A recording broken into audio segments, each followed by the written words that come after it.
Hello friends, hope you're having a great summer. In this video today, we're going to be talking about prime factorization. Now, what is prime factorization? Well, it's a useful tool in mathematics and computer science that I think is just a really cool concept and that we can talk about today. So, what is prime factorization, right? In simple terms, it's basically taking a number and breaking it down into its prime factors, right? So let's take a look at an example here. If I have the number like 20, right, I can break it down to its prime factors, and that would be 2, 2, and 5, right? Well, 2 times 2 times 5 is 20, right? 4 times 5, 20, and each of the factors are prime. Right. So basically, prime factorization is taking any number n and breaking it down into its prime factors, and we'll call it like prime of 1 to the k of 1 times prime of 2 to the k of 2 all the way up to prime n k n. And this might seem kind of complicated, but I'll talk about it in a second here. So to discuss prime factorization, we first need to know what a prime number is, right? And there's an easy way of thinking about what a prime number is, and many of you already know this. And a prime number is a number with the only factors being 1 and itself, right? So a prime number would be a number like, say, 7, because 7, the only factors of 7 are 1 and 7. The number 20 would not be a prime number because 20 has more factors than 1 in itself, right? It has the factors 2, 2, and 5. We already wrote those, so we know that 20 is not a prime number. So how do you go about breaking a number down into its prime factors, right? And that's what I'm gonna show you today in an example right here. So, for instance, let's take a number like 120. Okay, so 120, that's going to be our starting number. And then we're going to prime factorize 120. And how do we do that? Well, first off, we're going to start from the very smallest prime we can think of that 120 is divisible by. That's kind of confusing, so let's just show you with this example, right? So 120, I know is divisible by 2, and the number 2 is a prime number, right? Now keep in mind that the number 1 is not a prime number, so do not start with the number 1. You always start with 2 or above, right? So I'm going to think of this as pulling out a 2 from the number 120, right? We're going to pull a 2 out from the number 120, and then we're left with 60, right? So basically, we divide 120 by 2, and we're left with 60, and this 2 is going to be one of our prime factors. Now, this is kind of recursive in its nature because we're going to do the same process, but with 60 as our number now, right? So we're going to take the number 60, we're going to pull out a 2, and we're left with 30. 30 pull out a 2, and we're left with 15. And you'll notice we can't take out a 2 anymore, so we're going to go to the next biggest prime number, which is going to be a 3. And we're left with 5. Now, you'll notice that I'm left with a 5 here, and 5 is a prime number because there's nothing else I can pull out of that 5, right? Its only factors are 1 and 5.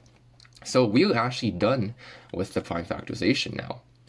And how you would write a prime factorization is you would write it as just the product of the primes, right?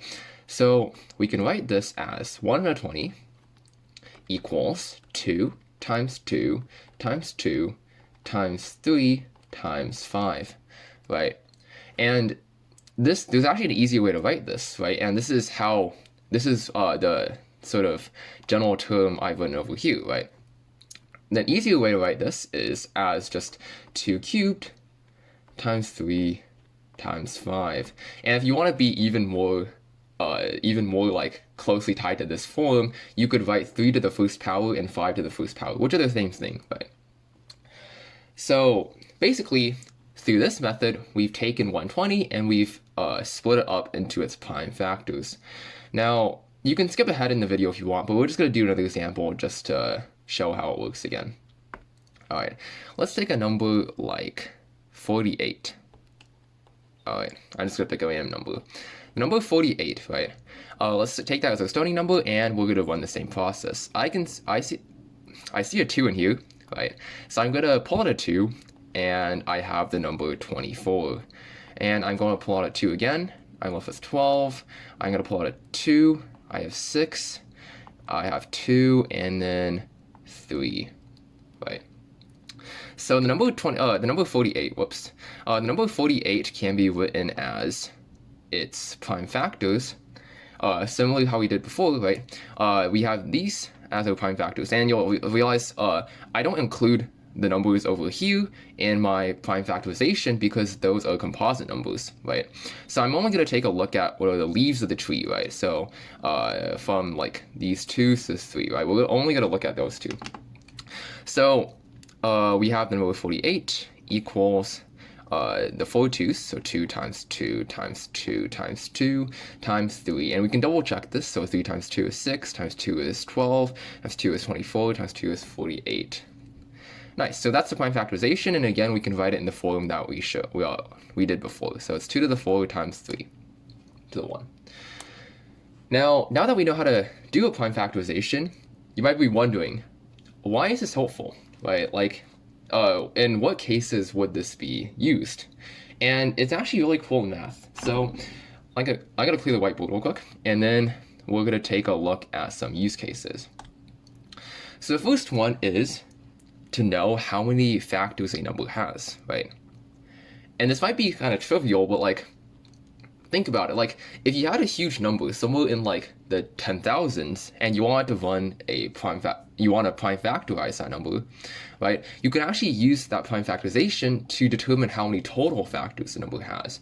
And by total factors, I mean this distinction, right? So number 24, I said I can break it down into, that 4 looks terrible. I can break the number 24 into 2 times 2, 2 times 2, 12, 6 times 2 times 3, yeah, right? So these are the prime factors of 24, but the total factors of 24 are 1, 2, 3, 4, 6, 8, 12, 24, right? These are the total, like the complete set of factors of 24, not just the primes. And you'll already realize is the number like 24, there's a lot of factors that go into 24. And if you had a number in like the 10,000s or like millions, right, it might be difficult to count the number of factors that number has. So with prime factorization, there's a really easy way to count the number of prime factors a number has, right? And we're going to do this with this formula.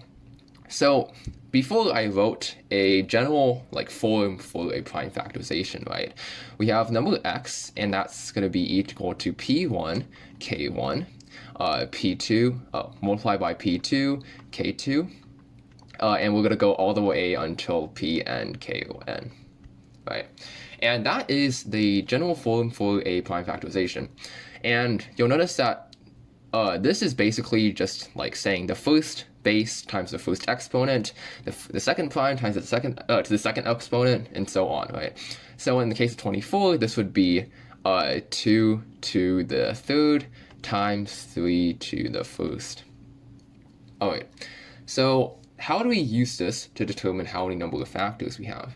Well, this actually goes into combinatorics, and I'll go into a bit more depth later on, but the general formula is you can take k1, you add 1 to it, and then you take k2, add 1 to it, and you go all the way until kn, and you multiply all of them together. And this is a really fast way of determining how many factors a number has, right? You do have prime factorization, which was already pretty fast before, but then all we have to do is we have to multiply each of the exponents plus 1, right? And this might be kind of confusing, like, where do we get this formula, right? Well, if you do like combinatorics and stuff, you'll realize that there's k1 plus 1 choices to choose from, right? We can choose 1 2, 2 2s, 3 2s, or we can choose no 2s, right? 0 2s. If you do like k2, right? We can either choose the 1 3 or we can choose 0 3s. That's why we have to add the 1 here. And to figure out how many combinations there are, you can just simply multiply them together.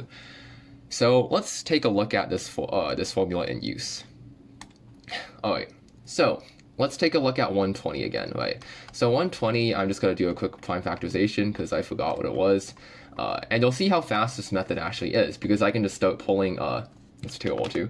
I can start pulling numbers out, and it doesn't require as much thinking and like like going through all the numbers and seeing if they're divisible, right? So I have this prime factorization of 120, which looks like 120 equals 2 to the third times 3 to the 1 times 5, right? And we can use this formula here, right? So if we take k1 plus 1, right? So k1 is 3. So we're going to do 3 plus 1 times 1 plus 1 times 1 plus 1, right? And you'll see I'm just taking each of the exponents and I'm adding 1 to them, and I'm going to multiply them all together, right? So it's going to be 4 times 2 times 2, and that should give me 120 should have 16 factors. And I'm pretty sure that should be right if you look it up. Yeah, I'm pretty sure that's the number of factors 120 has. So this is how you would run a prime factorization and how you would use that to find the total number of factors has. Now note that this doesn't actually give you the total like set of factors, it just tells you that there's 16 factors total, right? And how we can actually find all the factors is, again, using like combinatorics, right? We can choose which of the numbers we want to pull, right? And then we can use that to find the factors of the number, right? So if we go over here, right, we have all of these primes to the exponents, right? So to find the number of factors, we can start with taking, we can start with making all the exponents 0, right? And if we make them all 0, 2 to the 0, times 3 to the 0, times 5 to the 0, you'll notice that all of these are 1 because n to the 0 is always equal to 1, right? This will give us the number 1. And 1 does indeed happen to be a factor of 120. Surprising, right? But then we can count up for the number of exponents, right? So let's say we want to find another factor of 120. Well, we can take 2 to the 1 times 3 to the 0 times 5 to the 0, and we'll realize that 2 is also a factor of 120, right? And any configuration of the numbers from 0 to k will give us a factor of 120. So for instance, let's do like 2 squared times 3 to the 0 times 3 to the 0 times 5 to the 1, right? And I can guarantee you that this number will be a factor of 120. And let's do that real quick. This is 4 times 1 times 5. That's going to be 20. And indeed, 20 is a factor of 120. So you can go all the way up to 2 to the third times 3 to the 1 times 5 to the 1, and this will also be a factor of 120, and that happens to be the number 120 itself. So yeah, that's how you would use a prime factorization to find the total of factors, right? So we can use this to be helpful in that it's helping us like find factors of a number. Now another cool use case of prime factorization is you can actually use it to do square roots really easily, or cube roots, or like any type of root, right? Because let's say we have a number like 360, right? Square root of 360. I'm not sure what this number is, right? I think it's 6 root 10, right? I believe it's 6 root 10, but it's kind of hard to do a square root of a large number. Or if I had like a cube root or something, that's even harder, right? And how you would usually do a square root is you would break the number down into different squares, right? So I can like sort of factor this number into the square root of 6 times the square root of 6 times the square root of 10, right? So it's going to be 36 times 10 is 360, and square root of 6 times square root of 6 is 6 root 10. So that's how you would do a square root normally, but there's an even faster way, right? Let's say you don't know what the roots are, right? You don't know if there's a square number inside 360. How you can do this is, you guessed it, with prime factorization. So let's go here real quick, and let's take a prime factorization of 360. So I can pull out a 2, 180, I can pull out another 2, I have 90, I can pull out a 2 again, 45. I can't pull out a 2, so I'll pull out a 3. I'll pull out a 3, and that's 15, 3, 5. So see right here, I have the prime factorization of 360, and this happens to be equal to 2 to the third times 3 squared times 5. And what we'll notice here is that we already can see what squares there are in this number, right? Because I already see right here, I have a 2 to the third, which means like I can take out a 2 squared and take the square root of that. I have a 3 squared, which means that I can take out a 3 squared and take the square root of that, right? So I can write this, I can write the square root of 360 as 2 squared, take the square root of that, times the square root of 3 squared, times the square root of 2 to the first times 5 to the first, right? And you'll see right here, I have these two square roots that are square rooting a squared number, which means that these two cancel out, right? And I have 2 times 3 times 2 times 5, the square root of 2 times 5, right? And if I simplify this, I get 6 root 10, and that's exactly what the answer we got above was. So this is actually a really fast way of finding the square root of a huge number, right? Let's say we have something in the 10,000s or the millions, as I said before. I'm not really sure if I could find this a square number inside that square root. I don't even know if it can be simplified, right? If I can simplify the radical. But in this case, I can break it down into its prime factors, and I can use that in order to find an exact form of a radical, right? And yeah, that's about it for this video. I just wanted to show this cool math concept. And yeah, if you have any questions, leave them down in the comments below and I'll take a look at them. Have a wonderful day, guys, and I'll see you in the next one.